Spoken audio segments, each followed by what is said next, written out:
Curso, todos reuniones. Era el curso que había armado el profe anterior, Daniel Jiménez, porque a mí no me había quedado todavía el curso, así que le pedí a él que me compartiera, me agregó como profe, y así que en ese curso están aquí apuntes, y aquí están los apuntes. El primero de conceptos y definiciones básicas, que ya lo vimos. El segundo de propiedades termodinámicas, que lo vimos. Este de unidades de medida y este otro de múltiplos y submúltiplos. Los dejo para que los lean. No es parte de la materia, pero obviamente es interesante ver los diferentes tipos de unidades de medida y en particular el sistema internacional. Y este que habla de múltiplos y submúltiplos de las unidades de medida. Este otro de energía, trabajo y calor, entiendo que lo terminamos, ¿cierto? Con el calor propiamente tal. Y lo que nos quedaría por ver es la primera ley de la termodinámica. Y ojalá lo podamos ver hoy. Además, tengo que informarles que el profesor Pedro Carrasco. ¿Ah? Carrasco. Pedro Carrasco. Pedro Carrasco, no sé qué era. Bueno. Pedro Carrasco me pidió que el segundo bloque él no iba a poder asistir. Creo que tenían con él, así que ahí vamos a ocupar parte de ese bloque también, para recuperar la clase anterior, en la cual me vi afectado por una jaqueca que no me permitiera el mal de los dioses, digo yo. Bueno, aquí estos tres últimos apuntes tienen que ver con la teoría del vapor, que en el fondo es cómo encontrar las propiedades y en particular la energía del vapor en las diferentes condiciones que pueda encontrarse. Yo creo que esto lo vamos a dejar, nos vamos a quedar aquí hasta lo que vamos a ver hoy, que es la primera ley de la termodinámica, y los siguientes clases dedicarle a ejercicios de aplicación. A nosotros, estrictamente por lo que estaba viendo en el calendario, aparte de la clase de hoy, en que veríamos la primera ley, nos queda el miércoles 4, ¿cierto?, de la próxima semana, y ya estamos en diciembre. Miércoles 4, el sábado 7, miércoles 11, sábado 14 y miércoles 18. Entonces mi propuesta es estos 3 días, este y este ejercicio. Y evaluar con un certamen este sábado 14, y los que le haya ido mal ahí, sientan que le haya ido mal, me lo comunican y yo vuelvo el miércoles 18 y aquí eliminamos el certamen y haríamos aquí uno de recuperación.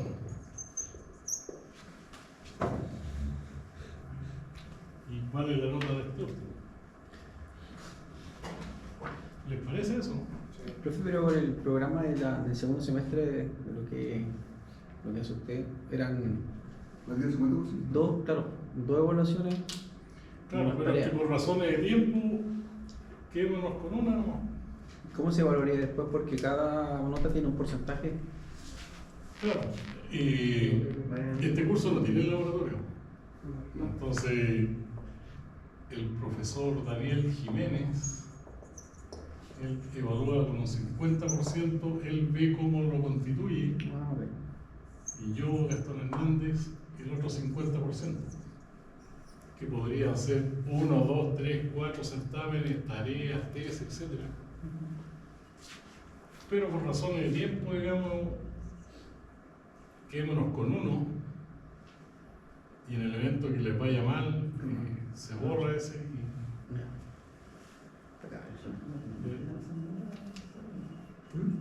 Porque también podríamos dar tareas para completar notas, pero complicarse de más, no.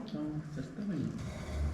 Profesor, consulta, para tener un poco más clara la idea del certamen recuperativo.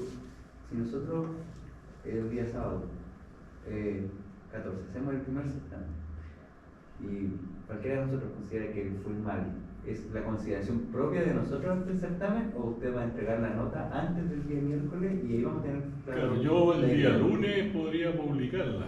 Claro. Revisar rápidamente sábado en la tarde, el domingo, lunes en la mañana, publico y ahí ustedes saben. Ahí podríamos Claro, eventualmente ir al día miércoles. claro, borrar esa. Ahora, el certamen va a ser en base a estos ejercicios que vamos a ver acá. No voy a decir que es el mismo ejercicio, probablemente sean tres, no van 3 ejercicios, uno en cada sesión. Pero muy parecido a lo que veamos ahí. Yo entiendo que esta es una asignatura que para ustedes no es la principal, no es de formación propia. Ahí sí, ahí hay que darle duro en la parte eléctrica. Entonces, ¿ese certamen valdría 50%? Sí, Sí, sí. un 50% de la nota final. Muere. ¿Está bien? Con 2 oportunidades, pero de cosas conocidas. O sea, alguien que viniendo a estas 3 clases y revisa los ejercicios, el certamen va a ser muy parecido a alguno de esos. ¿Van a hacer solo ejercicio, profesor? ¿Cómo? ¿Solo ejercicio? Sí. Ya. Bien, entonces, primera ley de la termodinámica. Esto es fundamental para el desarrollo de los ejercicios. Ah, chuta, aquí. Lo tenía yo la primera vez.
Bien, esta primera ley de la termodinámica, también conocida como el principio de conservación de la energía, principio de conservación. El enunciado de este principio dice que la energía no se crea ni se destruye, ¿cierto? Solamente se transforma. Si la energía no la podemos crear y no la podemos destruir, ¿cierto? Significa que ella está entre nosotros. ¿Dónde está la energía? Está en los combustibles, ¿cierto? En la materia, en particular en la madera, ¿cierto? En el carbón, en el gas. Ahí yo tengo energía también al tener un fluido en movimiento, ya sea aire en movimiento, ¿cierto? El viento. Está en el agua que se mueve en un río o que cae desde una cierta altura, ¿cierto? Al tener un fluido en movimiento. Entonces lo único que yo puedo hacer es transformarla a una forma que me sea útil. ¿Ya? Entonces, aplicando este principio, que este principio nace de la observación también, no es algo que haya nacido de una demostración matemática y que dado eso se encontró que esto existe, no, es el producto de la observación. Entonces, en términos generales, cuando uno tiene un sistema, no nos olvidemos que para nosotros el sistema de estudio en termodinámica es el fluido que está en la máquina, es el foco de estudio. Estamos hablando de máquinas térmicas además, máquinas que trabajan con fluidos a alta temperatura normalmente, ese es el foco. Entonces, si yo tengo una máquina, esto pudiese ser una caldera, por ejemplo, en donde Si esta es la caldera, ¿cierto? Acá hay energías que entran, estas energías que entran, que pueden ser de muchos tipos, ¿cierto? Cinética, potencial, interna, calor, trabajo. Eso le va a provocar un cambio a la energía del fluido que está en el interior, ¿cierto? Y parte de estas energías que entraron van a salir. Entonces uno puede plantear la primera ecuación aquí de conservación de energía diciendo que la suma de todas estas energías que entran, esa tiene que ser igual a lo que varió en el sistema más las que salen. Esto también es aplicable al tema de las platas, ¿cierto? En una empresa o nosotros mismos nos llega una cierta cantidad de plata que pudiese ser el sueldo, parte de eso me queda en el bolsillo y parte tengo que pagarlo. Entonces, si yo quiero hacer el balance en un determinado momento, lo que yo tengo en el bolsillo más todo lo que pagué debiera ser igual a lo que me llegó.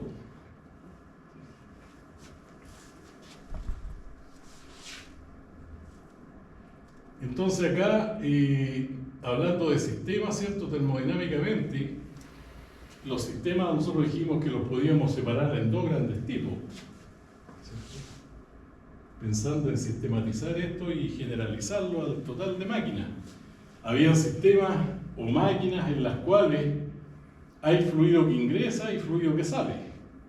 Como también hay otros sistemas o máquinas en las cuales el fluido no entra ni sale, está acumulado en el interior nomás, como el caso de un estanque, por ejemplo, como es un proceso de compresión. Cuando uno estudia solamente un proceso de compresión, ese gas está encerrado dentro de un cilindro y hay un pistón que se mueve, pero no está entrando ni saliendo gas. Eso, decíamos nosotros, era sistema cerrado.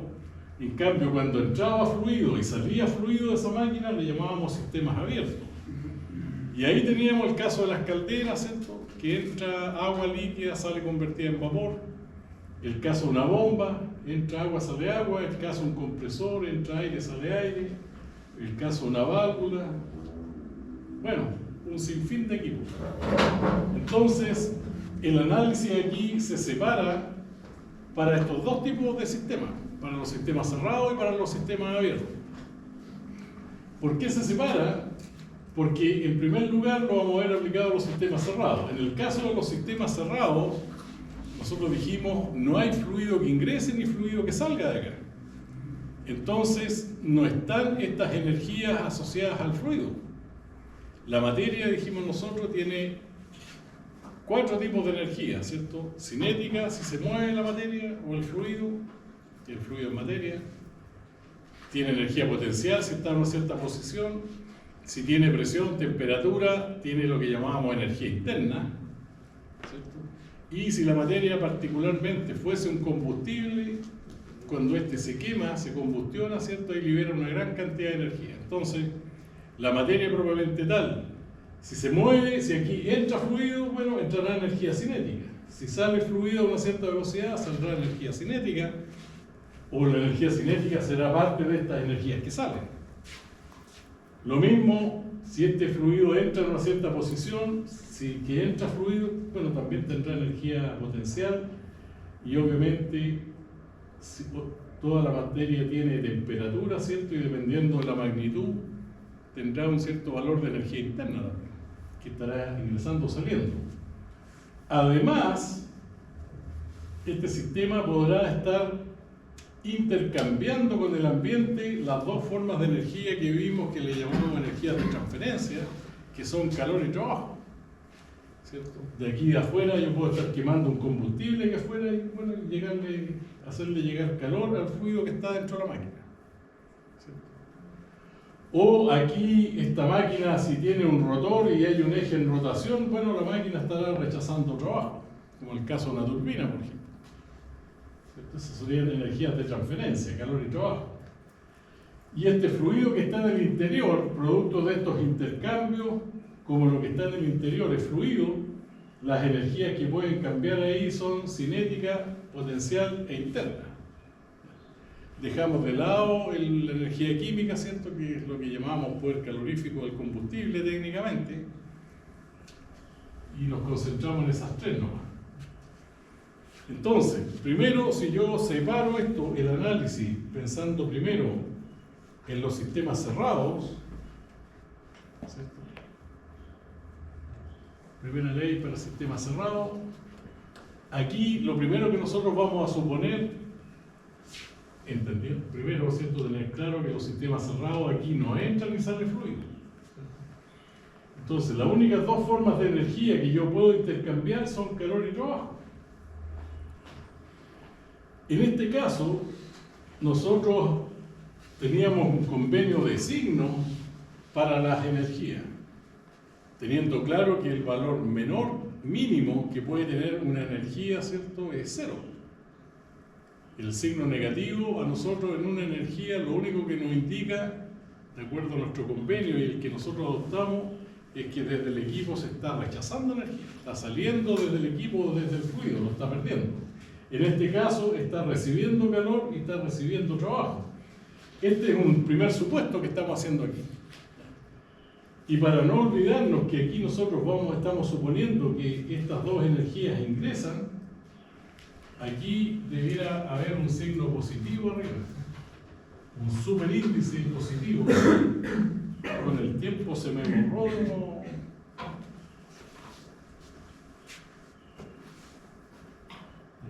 Entonces, vamos a suponer que calor y trabajo están ingresando. Y para eso, repito, aquí poner un superíndice positivo en estas dos energías, calor y trabajo. Ahora, el sistema es fluido que está en el interior. ¿Qué energías pueden cambiar? Bueno, cinética potencial interna. Entonces, nuestra primera ecuación era la ecuación de balance, la del principio, la ecuación principal, digamos. ¿Cierto? Era que la suma de las que entran tenía que ser igual a la suma de las que salen más las que varían. ¿Cierto? Esta ecuación, yo podría escribir este término, pasarlo hacia el otro lado, ¿cierto? Y decir que la sumatoria de energías que entran y que salen tiene que ser igual a la variación de energía del sistema. En este caso, estas que entran y que salen son solamente calor y trabajo, que yo estoy suponiendo que ingresan, y las que varían en el sistema, bueno, son estas tres. Porque el sistema es el fluido que está almacenado ahí en el interior, y como es materia, estas son las energías asociadas a la materia. Entonces es bastante simple la formulación matemática, digamos, o en términos prácticos, la idea acá es ver cómo se relacionan todas estas formas de energía al verlas interactuando en un equipo en particular. Entonces, si este equipo se comporta como sistema cerrado, lo que yo estoy diciendo es que estas dos energías, voy a suponer que ingresan, ¿cierto? Calor más trabajo, suponiendo que ingresen, va a ser igual entonces a ese término, a la variación de energía cinética potencial e interna del interior. Eso llevado a ecuaciones, ¿cierto?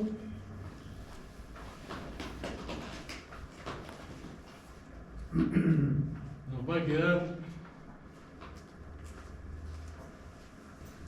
esta ecuación, ¿cierto? Que voy a escribir acá. Estábamos diciendo que el calor, suponiendo que ingresa, más el trabajo, sistema cerrado, ¿cierto? Estamos aplicando esta ecuación a los sistemas cerrados.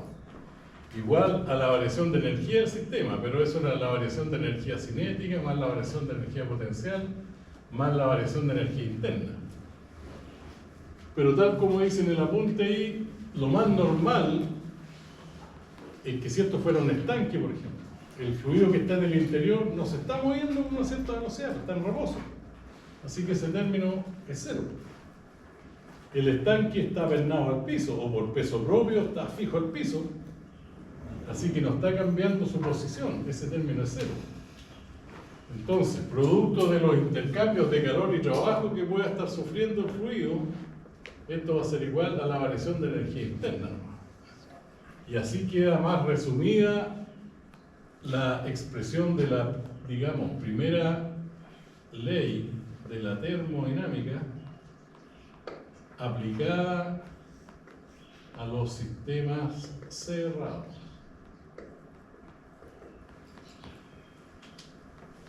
calor más trabajo, suponiendo que estos ingresen, repito, igual a la variación de energía interna. Entonces, si yo tengo un ejercicio por ahí y es un estanque, bueno, yo tendré que ver primero el calor. ¿Hay calor que le esté llegando? Puede ser por radiación solar, o dentro del estanque puede haber, no sé, un quemador que le esté aplicando calor. Bueno, ese calor, si le llega positivo, está bien. Pero si el estanque está cediendo calor al ambiente, el fluido está a mayor temperatura que el ambiente, hay una pérdida de calor, aquí yo tendría que cambiar el signo. Lo mismo respecto del trabajo. Aquí se está suponiendo que se le está entregando trabajo. Bien, entonces estos dos términos, calor y trabajo, yo sé calcularlo. Nosotros ya vimos que el calor, ¿cierto?, era la integral de mc por dt. Vimos que el trabajo en sistema cerrado era menos la integral P de B. Y la energía interna no sabemos calcularla. Lo único que sabemos es que depende de la presión y temperatura del fluido. Y no sabemos calcularla porque esto va a depender del tipo de fluido con el cual se esté trabajando. Si es agua, hay una forma para calcular la energía interna del agua. Si es un gas, es otra forma. Si es un refrigerante, es otra forma. Así que, para efecto del certamen, esto tendría que ser un dato. La energía interna del fluido que está en el interior del estanque, por ejemplo, se va a entregar, sería dato. En un curso regular de termodinámica de un semestre completo, la segunda parte del curso, y yo les mostré los apuntes ahí del vapor, por ejemplo, se estudia el vapor y los gases ideales, y ahí lo que se aprende es a calcular las energías internas, la entalpía, todo para el agua o para el gas ideal. Se estudian dos sustancias. Entonces, el segundo certamen ya no son datos estos. Se da la presión y temperatura nomás y se dice que es agua en una determinada condición y van a tabla, a diagrama y encuentran la entalpía, pero después la matemática del problema es la del primer certamen. La primera ley sigue siendo la misma. ¿Y sí, integral de qué? La integral menos la integral de P por dB. Pero arriba, la letra esa que está en medio. Ahí está. ¿Esa? Ah, ya. Este es el calor específico. Vale. MC por dt. Por la variación de temperatura, desde una temperatura inicial a una final. Bueno, esa es la situación para el caso de los sistemas cerrados. Esa es la ecuación de balance de energía, o podemos decir, esta es la ecuación que me permite relacionar las energías que normalmente están interactuando en un equipo que se comporta como sistema cerrado.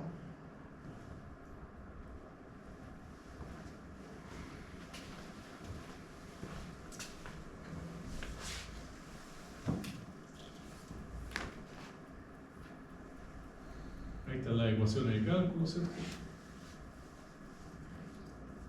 Bueno, para el caso de un ciclo, dado que un ciclo termodinámico es un caso particular de un sistema cerrado, ¿cierto? Nosotros veíamos que un ciclo son varios procesos, un proceso tras otro, en donde el punto de partida era igual al punto final. Cada uno de los procesos podría ser considerado como un sistema abierto, pero si yo tomo el ciclo completo, el ciclo es un sistema cerrado.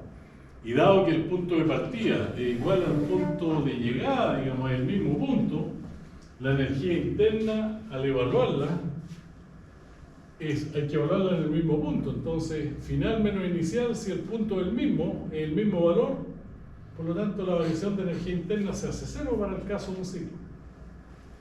Y para el caso de un ciclo, bueno, ya no hay un solo calor.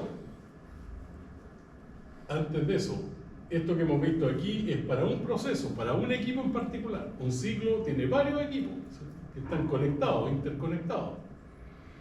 Entonces puede que haya más de un proceso en el cual exista intercambio de calor. Entonces, para el caso de un ciclo, ya no me basta con considerar un solo calor, ¿cierto? Que sería lo que pasa en un solo equipo, sino que yo aquí tendría que sumar todos los calores que hay en los diferentes equipos. Con un proceso de PID, ¿no? ¿Cómo qué, perdón? Con un PID. Como los procesos de PNID. ¿cierto? Nosotros está hablando de los PNID, los planos, los PNID. Los PID. La industria, los procesos de industria, las mediciones de equipo y todas esas cosas que miden temperatura, eso es por lado, pero que van marcando Diagramas de flujo. diagramas de flujo, sí. Con la instrumentación y la técnica. Ya, sí. Lo que pasa es que no escuchaba bien. Y todavía no se me quita bien la jequica. Todavía ando medio. Me da fuerte, me da bien. Hacía más de 2 años que no me venía esta cosa. Bueno, claro, aquí yo estoy hablando ahora de un ciclo. Un ciclo, por ejemplo, el caso de la planta termoeléctrica, ¿cierto? Que uno lo puede resumir como una bomba que eleva la presión del agua para que ingrese a una caldera, el vapor pasa a una turbina y esto luego a un condensador. Claro, esto puede estar monitoreado completo. Eso es lo que. Claro. Pero aquí, cuando yo me refiero al ciclo, me refiero a la suma de todos estos procesos. Entonces aquí, por ejemplo, en el caso de la planta termoeléctrica, aquí hay un calor que va desde la combustión, ¿cierto?, al agua que está en la caldera. Aquí hay un rechazo de calor, le vamos a poner QSUA, calor absorbido, y acá calor rechazado en el condensador. Puede haber una pérdida de calor también aquí en la turbina. Eso desde el punto de vista de los calores. Entonces, este va a ser positivo porque le llega el agua y este, como sale del agua, es negativo. Entonces, por eso aquí yo tengo que sumarlo. Yo aquí diría que el calor absorbido menos este calor rechazado. ¿Cierto? Se habla del calor neto. El neto, haciendo la analogía con la palabra neto en el ámbito económico, ¿cierto? Uno puede tener flujos, platas que llegan, platas que salen, entonces el neto es la sumatoria algebraica. Lo mismo con los trabajos. Acá hay procesos en los cuales yo tengo que entregar trabajo, ¿cierto? Normalmente un motor eléctrico le entrega energía para mover la bomba, es una motobomba. Entonces está el trabajo de bombeo, que es positivo porque lo recibe el agua. Y acá la turbina, ¿cierto?, al dejar este eje en movimiento, hay un rechazo de trabajo de la turbina, que sale. Este es negativo y este es positivo. Entonces aquí también, al aplicar esto al ciclo, yo tengo que sumar todos los trabajos. Y aquí sería entonces el trabajo de la bomba menos el trabajo de la turbina. Menos el de la turbina porque el de la turbina sale. Y el de la bomba ingresa. Y eso es igual a 0, porque si yo tomo este como punto de partida, o cualquier punto que yo tome, ¿cierto?, en particular este como de partida, bueno, voy a recorrer todo el equipo y al final va a ser el mismo punto. Entonces voy a tener que evaluar la energía interna en el mismo punto, por eso es 0. Entonces, para el caso de los ciclos, el ciclo que se considera como un caso particular de sistema cerrado, la ecuación ya no es que la calor más trabajo es igual a la variación de energía interna, sino que la sumatoria de calores más la sumatoria de trabajo, sumatoria algebraica, es igual a 0. O dicho de otra manera, matemáticamente yo podría escribir que la sumatoria de calores es igual a menos la sumatoria de trabajo. ¿Cierto? Que la sumatoria de calores igual a menos la sumatoria de trabajos. Pero para no complicarnos con los signos, ¿cierto?, se plantea de que en valor absoluto,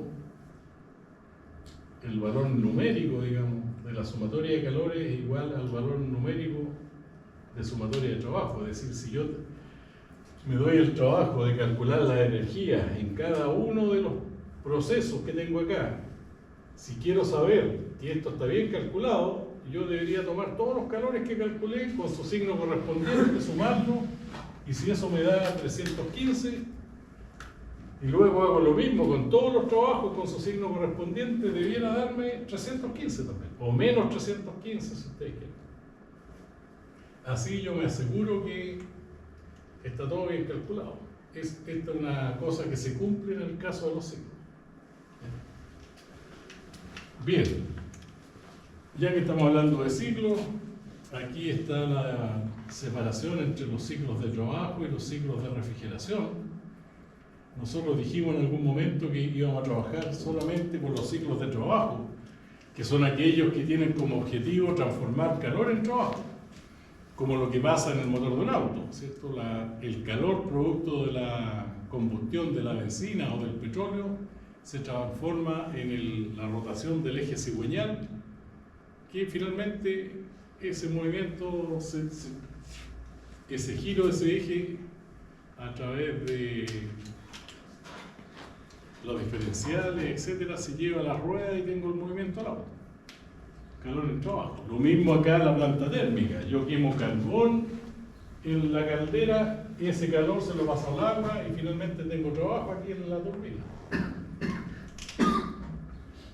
En el turbojet de un avión también quemo queroseno de aviación y finalmente se manifiesta como el movimiento del avión.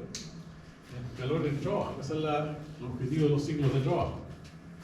Entonces el trabajo neto en esos ciclos debiera ser negativo, porque el objetivo es que yo entrego calor, el calor neto yo lo entrego, al decir entrego estoy diciendo que es positivo.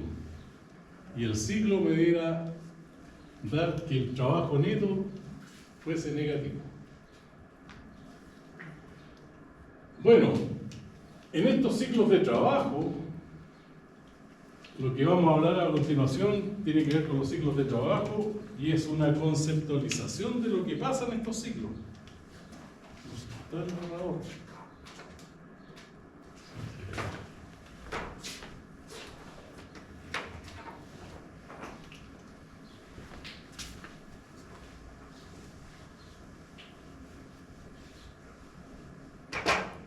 Lo que pasa en los ciclos de trabajo, como por ejemplo en el caso del motor de un auto, bueno, los ciclos ya los mencioné. Hay varios procesos. Si uno los mira con detención, se fija de que de todos los procesos que hay, a lo menos debiera existir uno en donde el fluido que circula, como en la planta térmica es agua, como la mezcla aire-combustible en el caso del motor, en alguno de los procesos el fluido ese recibe calor a alta temperatura. Entonces hay una zona normalmente de alta temperatura. Y lo característico es que esto sea la combustión. ¿Dónde está la combustión? Ahí está el proceso de alta temperatura. En la caldera, en ese caso, en la combustión, en el caso del motor, en la explosión, perdón. Esa es una característica. Debe existir a lo menos un proceso en que el fluido reciba calor a alta temperatura. También debe existir a lo menos otro proceso en que el fluido de la máquina rechace calor a una zona de baja temperatura. Esto es una característica de estas máquinas. Entonces, conceptualmente, si yo tengo una zona de alta temperatura y una de baja temperatura, ¿qué energía aparece aquí? Calor. ¿Sí? Calor. Naturalmente, si hay una zona de alta y una de baja, aparece un flujo de calor. Entonces, lo que conceptualmente decimos, yo aquí aprovecho este flujo de energía y coloco una maquinita, una máquina térmica. Una máquina térmica. Y este flujo de calor, entonces, se lo entrego a la máquina.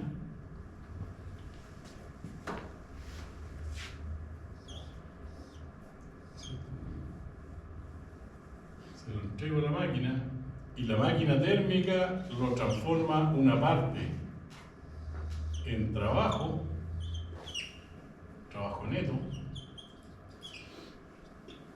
y otra parte de este calor se va a la zona de baja temperatura.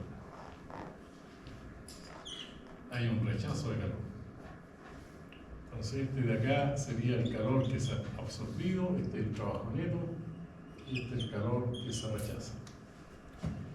Bueno, y estas máquinas se caracterizan ¿por qué? Bueno, porque hay un fluido que hace de medio de transporte de la energía en los diferentes procesos, ¿cierto? Aquí hay lo que llamábamos sustancia de trabajo. Eso no es lo que ocurre con el radiador, ¿cierto? No, esto es una conceptualización, una generalización de lo que pasa en todos los ciclos de trabajo. En el caso del motor del auto, por ejemplo, en términos generales, hay una zona de alta temperatura que está dada por la explosión, una zona de baja temperatura que podría ser el agua de refrigeración o la temperatura ambiente. Entonces, si tengo alta temperatura y baja temperatura, hay un flujo de energía que aparece inmediato, que es calor, o si le pongo una máquina térmica. Esa máquina térmica, que en el caso del auto es el motor, ¿cierto?, se caracteriza porque hay un fluido que anda circulando ahí, la mezcla aire-combustible. Entonces, ese calor lo toma la máquina, parte lo transforma en trabajo y parte lo rechaza. El trabajo, bueno, se manifiesta como el movimiento del eje cigüeñal del motor, ¿cierto?, que después se transforma en el movimiento del auto. Este calor rechazado es el que va al agua de refrigeración, y este es el calor que producto de quemar la benzina. En el caso de la planta térmica, ya, ¿dónde está el proceso de alta temperatura? Bueno, en la caldera, en la combustión del carbón, ahí hay una alta temperatura. La baja temperatura está en la temperatura del agua de mar, ¿cierto?, que normalmente se utiliza para refrigerar, el condensador. Entonces, si tengo una zona de alta temperatura y una de baja, aparece un flujo de calor y yo coloco mi máquina térmica en este caso, que es la planta completa, ¿cierto?, y aprovecho estas energías. Este calor, que es producto de, normalmente, de quemar un combustible, ¿cierto?, al colocar mi ciclo acá, yo genero trabajo neto y parte del calor lo pierdo al agua de refrigeración. Entonces, esto, repito, es una conceptualización de lo que pasa en todas las máquinas térmicas. En el turbojet del avión la misma cosa. Hay una zona de alta temperatura que está dada normalmente por la combustión, la de baja temperatura, la del ambiente. Entonces se coloca, alguien inventó un turbojet y se produce sucede lo mismo. Estas características son las que se muestran ahí, que el sistema recibe calor, ¿cierto? Una parte de ese calor lo transforma en trabajo mecánico, la otra parte debe rechazarse. Entonces ahí aparece el motor térmico o la máquina térmica, MT.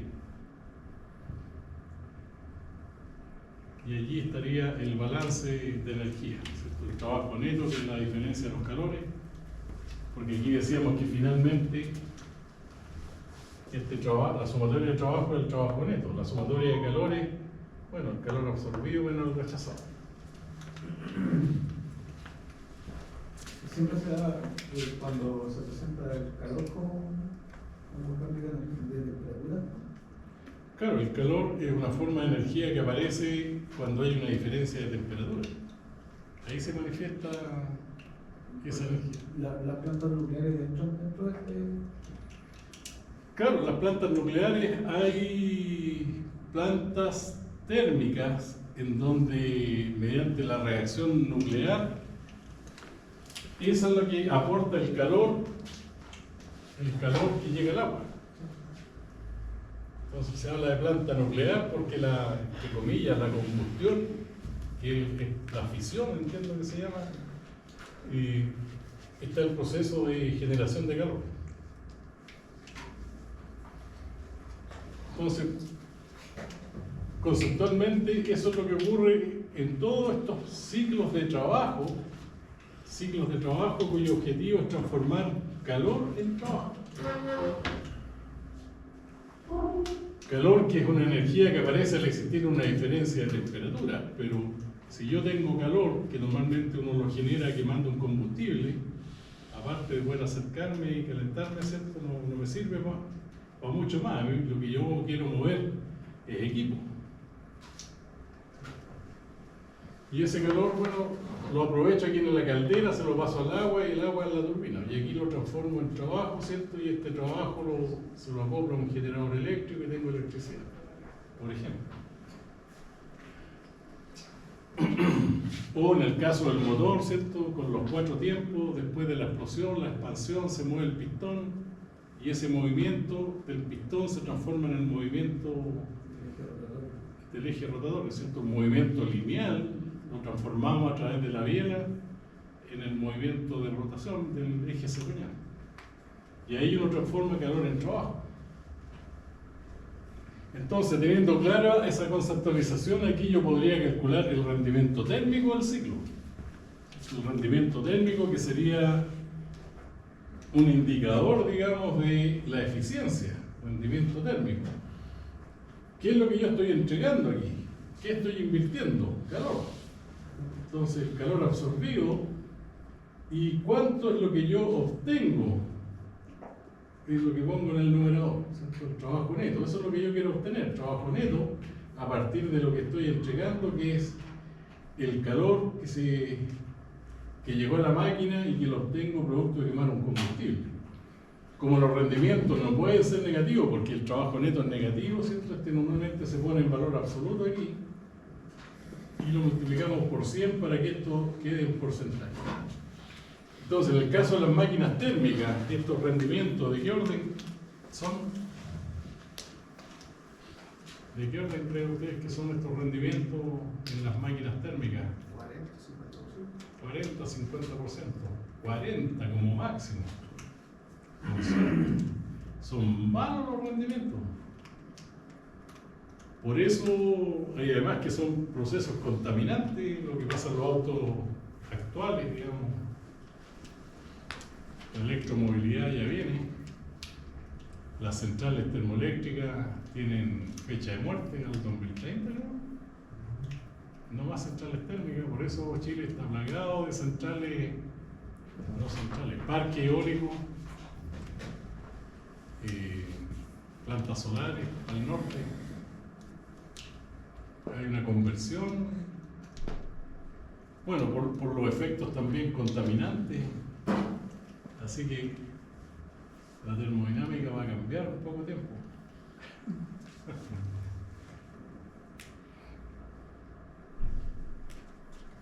Bien, ese es el caso entonces de los ciclos de refrigeración. En este caso no nos vamos a meter con ellos, por razones de tiempo, y en general esto se deja para cursos de refrigeración. Pero es lo contrario al ciclo de trabajo.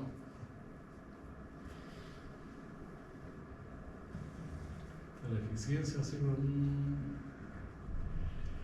Bien, eso es lo que habría que ver respecto de la primera ley de la termodinámica, que para efectos prácticos lo que me sirve es para ver cómo yo reúno todas las energías que están en juego en una máquina. Primero, cuando es sistema cerrado. Cuando es sistema cerrado, llegamos aquí, los intercambios de calor y trabajo, suponiendo que estos ingresen, le provocan una variación de energía interna al fluido que está dentro. Eso es para los sistemas cerrados. Para el caso particular de que el ciclo, que el sistema cerrado ese sea un ciclo, este término es cero y ya no es un solo calor, sino que hay varios, así que los sumo, lo mismo los trabajos los sumo. Ahí está además la conceptualización de lo que ocurre y cómo calcular el rendimiento para estos ciclos. Y ese es todo el cuento para los sistemas cerrados. Como ustedes ven, las ecuaciones son pocas, son simples, sumar y restar. Bueno, aquí hay integrales, pero estas integrales son fáciles de resolver, no nos complicamos con la matemática. Las ecuaciones son pocas. A partir de la próxima clase se va a empezar a aclarar un poco más la cosa con la ejercitación. Bueno, lo que nos queda por ver ahora son los sistemas abiertos. Ahí es más entretenida la cosa, hay más equipos que se comportan como sistemas abiertos. Es decir, máquinas en las cuales entra fluido y sale fluido, como la caldera. ¿Cierto? Aquí mismo tenemos una caldera. Si yo tomo la caldera por sí sola, decíamos, es sistema abierto, porque entra agua y sale vapor. Si tomo la turbina sola, la turbina entra vapor, sale vapor, así que es sistema abierto. El condensador entra vapor, sale líquido, es sistema abierto. La bomba también. Cada uno de los componentes por separado aquí es un sistema abierto. Si hubiese una válvula aquí instalada de por medio, la válvula también es un sistema abierto. Hay otro equipo como los compresores, que no está aquí dentro de los equipos de la planta, ¿cierto? Pero también el compresor es un sistema abierto. Entra aire, si es que comprimimos aire, lo que hace. Entonces, ¿qué pasa con los sistemas abiertos? Lo primero que hay que revisar, ¿cierto?, es que en el caso de los sistemas abiertos aparece una energía que no la hemos considerado hasta el momento, que es la que se denomina trabajo de flujo o energía de flujo. ¿Y en qué consiste esta energía? Bueno, resulta que si esta es mi máquina, en términos generales, ¿cierto?, este cuadrado, para hacer sistema abierto tiene que entrar fluido y salir fluido de esta máquina. Ahora, si yo tengo una masa de fluido que quiere entrar, esta masa de fluido tiene que vencer la resistencia interna que le presenta el fluido que está dentro. Se va a oponer el fluido que está dentro, dada una determinada presión. Entonces, esta masa de fluido que quiere ingresar tiene que realizar una cierta cantidad de energía que se llama trabajo, y por eso le llamamos de flujo, flujo en el sentido de movimiento. Lo mismo, la masa que quiere salir tiene que vencer la resistencia que le opone el fluido que está a continuación. Entonces también tiene que realizar una cierta cantidad de energía que llamamos trabajo de flujo. Entonces esta energía que vamos a ver cómo se calcula a continuación, que llamamos trabajo de flujo, es válida solo para los sistemas abiertos. En los sistemas cerrados no hay masa que entre ni que salga, entonces no hay trabajo de flujo. Bueno, ¿cómo se calcula? Es bien simple, el trabajo es fuerza por desplazamiento, ¿cierto? Para que esta pueda entrar hay que aplicarle una fuerza y esto recorre un desplazamiento, F por L. Ahora, esa fuerza, F, internamente el fluido que está adentro, ¿cierto?, se resiste con una determinada presión. Y una presión actuando en un área determinada se manifiesta como una fuerza. ¿Cierto? Nosotros sabemos que la presión es fuerza por unidad de área. Presión, fuerza por unidad de área, por lo tanto la fuerza es presión por área. Así que esa fuerza externa que tiene que realizar este fluido para poder ingresar por dentro, el fluido que está dentro le responde con una fuerza que se calcularía como la presión interna por el área esta de la sección. Y esa fuerza a lo menos debiera ser muy parecida o igual. Bueno, un poco menor en realidad para que pueda ingresar. Pero en el límite, ¿cierto?, matemáticamente debiera ser iguales. Entonces, el trabajo de flujo, que es W sub F, la voy a llamar a este trabajo de flujo, que sería esta fuerza F por L, donde el F es P por A, ¿cierto?, P por A por L, y si yo junto A por L, eso es un volumen. El área de la sección por el largo este es un volumen. Entonces, esto me queda que en realidad es presión por volumen. Y aquí hacemos termodinámica al calcular el trabajo de flujo en función de parámetros del fluido, presión por volumen, y no como una fuerza externa F que recorre una distancia L cualquiera. Bien, teniendo claro que se calcula de esta forma, entonces este trabajo de flujo, aquí en el apunte ahí aparece, ¿cierto?, que el trabajo en general es fuerza por desplazamiento. La fuerza es la presión por el área, en la entrada P1 a 1, en la salida P2 a 2, y luego yo reúno el área por el desplazamiento ese, y en el primer caso el volumen 1 y el volumen 2. Así que yo tengo aquí el trabajo de flujo que finalmente se calcula como el producto de la presión por el volumen, P por P. Y esta energía se requiere exclusivamente para el caso de los sistemas abiertos. Y además, el trabajo de flujo es una propiedad de estado, puede decirse, porque se calcula en función de propiedades de estado, como son la presión y el volumen. Entonces, se encontró de que para el caso de los sistemas abiertos era útil, digamos, juntar la energía interna con el trabajo de flujo en una sola variable, y a esa se le llamó entalpía.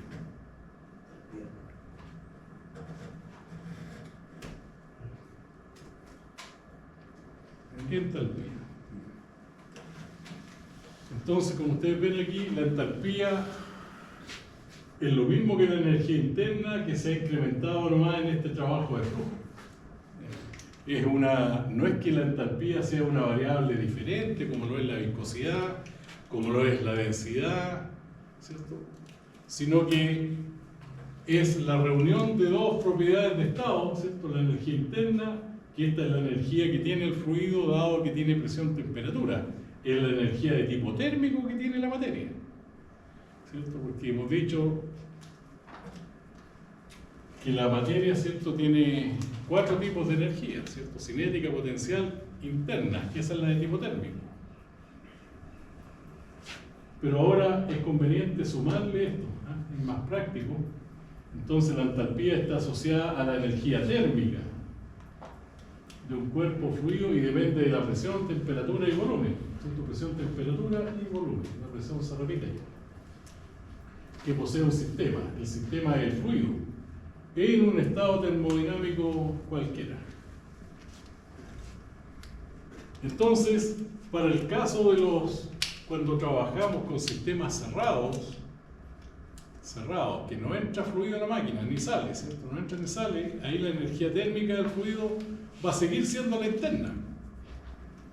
Pero para el caso de los equipos que se comportan como sistemas abiertos, es decir, aquellos en los que entra y sale fluido, a la energía térmica de ese fluido le vamos a llamar ahora entalpía, que sigue siendo la energía interna, pero a la cual se le ha agregado esta otra energía de estado que es el trabajo de flujo.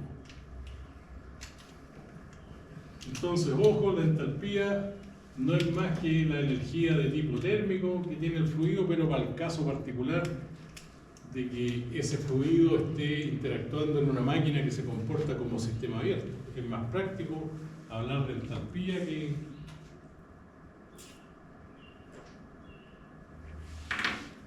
de energía interna. Normalmente ¿Y son unidades de medida central kilómetros? las mismas unidades, porque acá cuando nosotros hacemos los balances de energía, normalmente se hacen por unidad de masa. Es decir, considerando que en el circuito aquí, por ejemplo, en el ciclo está pasando 1 kilogramo nomás de agua en este caso. Si yo quiero calcular la energía total que tiene, la cantidad total de vapor que está pasando, multiplico por la cantidad de kilos horas de vapor que están pasando. Y ahí tengo la energía total. Entonces, en este caso aquí, bueno, yo escribí las ecuaciones con letras mayúsculas. En termodinámica el acuerdo es que cuando todo está escrito con letras mayúsculas es porque está siendo evaluado en términos de energía total. Ya. Esta misma ecuación también se puede escribir con letras minúsculas, ¿cierto? Calor más trabajo, sistema cerrado, igual a la variación de energía interna más todo. Como está con letras minúsculas, significaría que esto está en Joule, pero por unidad de masa, Joule partido por kilogramo. Y si yo quiero pasar a esta otra, bueno, multiplico por el total de kilos. Ahora, ¿por qué se hacen todos los análisis normalmente por unidad de masa o en términos específicos? ¿Cierto? Cuando en termodinámica hablamos de que el análisis está hecho en términos específicos, es que estoy diciendo que estoy considerando que es 1 kilogramo de fluido nomás que está circulando. Se hace así porque hay muchas propiedades que están tabuladas. Ya se hizo en laboratorio todas las mediciones, pero en el laboratorio hicieron todo con 1 kilogramo de fluido nomás. Entonces está todo tabulado considerando 1 kilogramo de fluido. Eso ya fue un acuerdo. Entonces todo se calcula como si fuera por 1. Si uno quiere la energía total, bueno, multiplica por el total de kilos.